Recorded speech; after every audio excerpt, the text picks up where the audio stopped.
Оразаға дайындық. Оразаға мына 30 затты дайында. Рамазанға дайындық. Көптен бері көрмеген қадірлі бір қонақты күтіп аларда, үй ыбырсып жатса, бар жұмысыңды тастап, үйіңді тазалауға кірісесің ғой. Сол сияқты өзіңді 11 ай күттіріп, еселенген еңгелі тұрған қасиетті Рамазанға дайындықты шағбаннан бастап көрсеткен жөн.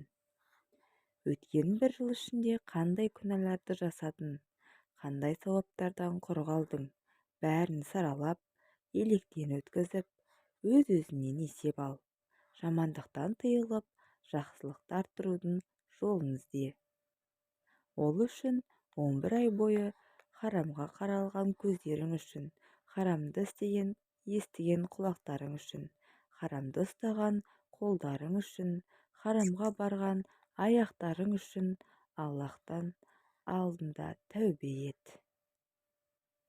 Сонда ғана Рамазанға сақадай сай әзір болып барасың. Есінде болсын, Рамазанға дайындықты Шағбан айынан бастаған абзал. Ал алдағы қасиетті айға әзірліксіз кіру нендей өкініш. Екінші, Рамазанға ниет. Рамазанда жасаймын деген құлшылықтарыңа Шағбан айынан бастап ниеттен. Алдын ала ниет етпей ешбір амал қабыл болмайды. Рамазанға шынайы түрде ниет еткен соң 30 күн оразаға қатысты үкімдерді үйрене бастағаны жөн. Сол үкімдерді қазірден бастап, яғни Шағбан айында үй ішіне және жақын туыстарына айтып түсіндіре бер.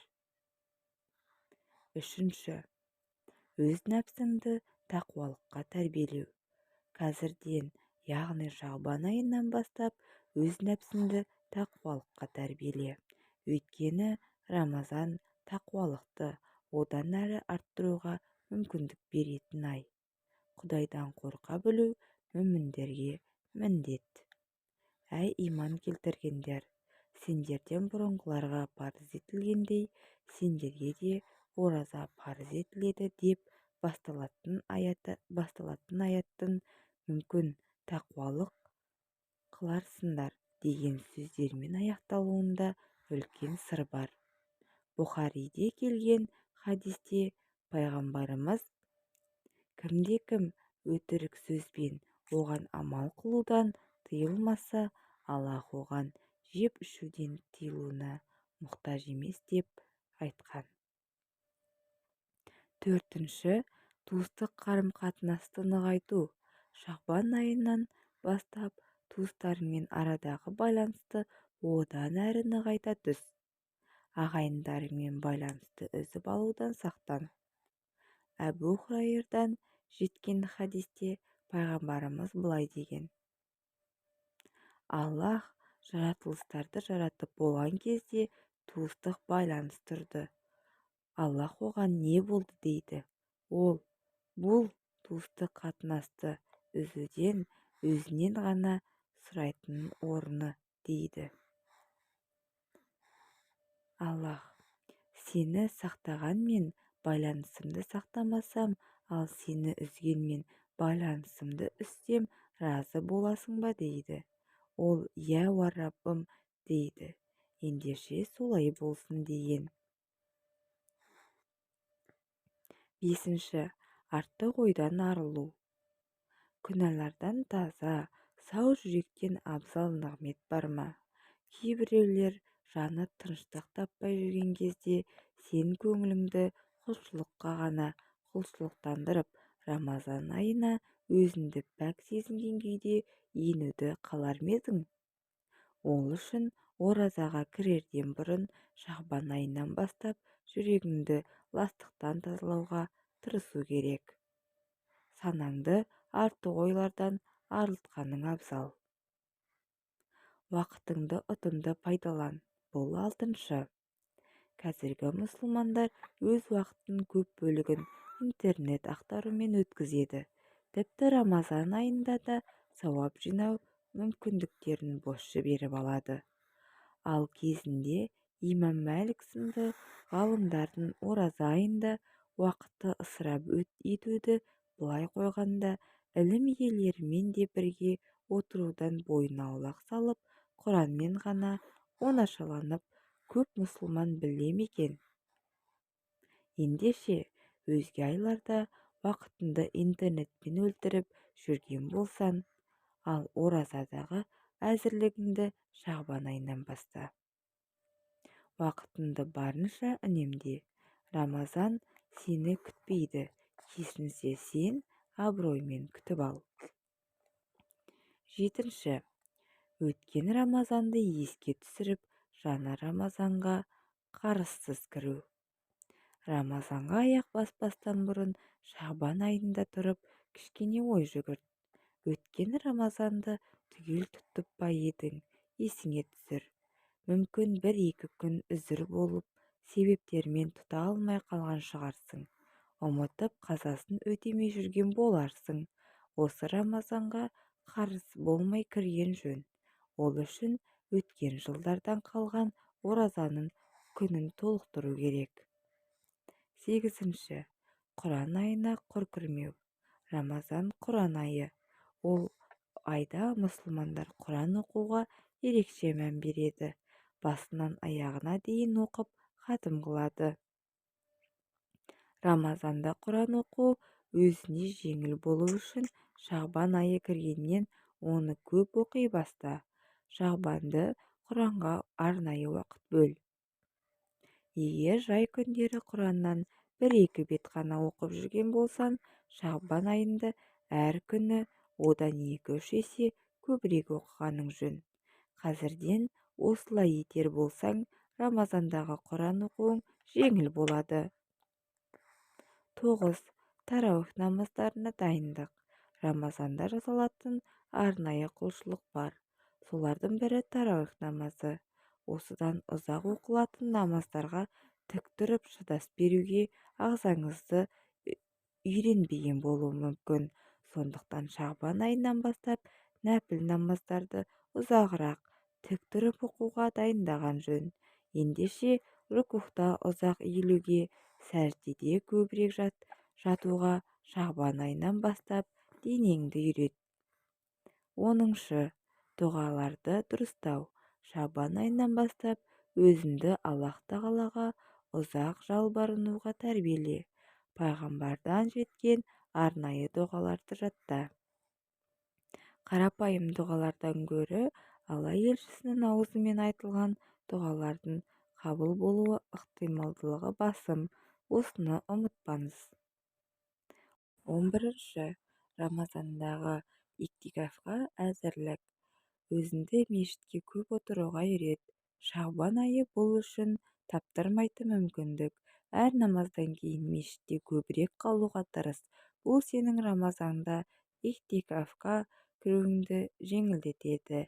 Бірнеше сағатқа болса да намаздан тыс уақытта Аллах тағаланың үйіне арнайы атыңды бұр. Бұл нәпсіні мешітке ұзақ отырғызуға тәрбиелейді. Рамазандағы иктикафқа осылай әзірлік қыл. 12. Ораза тұтуға дайындалу. Рамазанның алғашқы күндері ораза ағзаңызға ауыр тиюі мүмкін. Сондықтан шағбан айынан бастап оразаны көбірек тұт. Мәселен, бір күн тұтынсаң, екінші күн аузыңда ашық болсын. Тіпті шағбан күндері көпшілігін оразамен өткізсең де болады. Өйткені Айша анамыз Аллах елшісінің шағбандағыдай көп ораза тұтқанын көрген емеспін деген. 13. Кедей-кепшікке көмектесу. Шағбан айынан бастап міскіндерді тамақтандыруға, ораза тұтынушыларының аузын ашуға бойыңды үйрет. Мәселен, түскі асты молырақ әзірлеп, артығын апарып, пақыр мен міскіндерге таратқан дұрыс. Өмір мен ойлағандағыдай емес. Қазір тоқ болсаң, ертең аш отыратын отбасылар да бар. Шағбан айында төңірегіндегілерді кедей-кепшіктен көмектес. Сонда Рамазан айында мұқтаждарға деген мейірімің артады. 14. Садақа мен сауап жиюға дағдылану. Шағбан айында күн сайын садақа бер. Қалтаңа қолыңды күштеп сал. Бұлай ету нәпсіңе ауыр тиюі мүмкін. Бірақ алдағы Рамазан айында көп садақа беретін мұсылмандардың қатарынан қосылу үшін осы бастан қолыңды ашық ұстауға үйреткенің жөн. Әбу Хурайрадан жеткен хадисте Аллах елшісі былай деп айтқан: әр күні пенде оянған кезде көктен екі періште түседі. Олардың біреуі: уа Аллах, берушінің дүниесін арттыр десе, екіншісі: уа Аллах, саранның дүниесін жой деп жалбарынады екен. Мінекей, алдағы Рамазанда садақамен сауабыңды жиғың келсе, оның әзірлігін Шағбан айынан бастап кет. 15. Умраға жасауға Шағбаннан бастап әзірлену. Аллах қаласа осы Рамазанда Меккедегі Әл-Харам мешітіне барып умраға жасауға ниеттенген болсаң, онда Шағбан айынан бастап дене жаттығулармен айналыс. Әр күні шамамен 1 сағаттай өзіңді қинап жаяу жүр. Рамазан айында умра жасауға Шағбаннан бастап жан-жақты әзірлік жасаған дұрыс. 16. Артық астан тыйылу. Шағбан айында тамақты аз же. Рамазанға қадам басқан кезде араның ашылып тұрмасын. Ораза айына тойынып кіру сенің 30 күндегі құлшылығыңа кері әсерін тигізуі мүмкін. Қазірден бастап тамақтану уақытын азайта бер. Олай ету саған ауыр тисе, онда тамақтың мөлшерін ғана азайт. Нәпсіңді осылай алдап қой. Немесе ауыр тамақтарды мүлдем тоқтатып, көкөніс пен жеміс-жидекті көбірек тұтын. Содан Рамазанға жеңіл кіресің, ұйқыңды азайтып, сайраң сергейді. 17. Ерте жатып ерте тұруға дағдылану. Түнгі ұйқысыздыққа жол берме. Шағбан айында өзіңді қатал ұста. Қазірден бастап құптаннан соң ерте ұйықтап, таң намазынан бұрын оянуға дағдылан. Сонда Рамазанда сәресін ұйқысынан ұйықтап қалмайтын боласың, әрі түнгі құлшылыққа сергек оянасың. Ал Шағбанда босанси бастасан, оразада опық жейсің. 18. Ұйқыңды азайтуға әзірлену. Шағбан айынан бастап аз ұйықтап үйрен. Өзге айларда 8 сағат ұйықтап жүрсең, Шағбан кезінде ұйқыға 5-6 сағатыңды ғана бөл. Өйткені алда ораза айы келе жатыр. Ұйқыдан қазірден бастап тәрбиелемесең, кешірім айын ұйқымен өткізіп аласың. Бұдан асқан қасірет бар ма? 19. Нәпіл намазы мен зікірді көбейту. Қандай да бір себептен осы жылғы Рамазанда умра жасай алмаймын-ау деп ойласаң, онда Шағбан айынан бастап таң намазынан кейін күн шыққанша мешітте отырып Аллах тағаланы зікір ет және 2 рәкағат нәпіл намазын оқы. Сонда сауабы қажылық еткен әрі онымен қоса умра жасаған кісіге тең келеді. Мұндай құлшылықты қазірден, яғни Шағбан айынан бастап жасаған жөн. Себебі Әнәстан жеткен бір хадисте пайғамбарымыз: кімде-кім таң намазын жамағатпен оқыса, сосын күн шыққанға дейін Аллах тағаланы зікір етіп отырса, сосын 2 рәкағат намаз оқыса, бұл оған қажылық пен умраның толық сауабындай болады деп айтқан. 20. Құлшылықты көбейту. Өзге айларда жасай алмай жүрген құлшылығыңды жолға қою үшін Рамазан айы қашан келер екен деп күтіп отырмастан, оны Шағбан айынан бастап кет. Мәселен, бір отырғанда көп аят оқып таста, немесе өмір беріп көрмеген мөлшерде садақа бер. Оның бәрі саған алдағы Рамазан айында үлкен-үлкен құлшылықтардың орындауымен септігін тигізеді. 21. Жаназа намазына қатысып өлімді көбірек еске алу.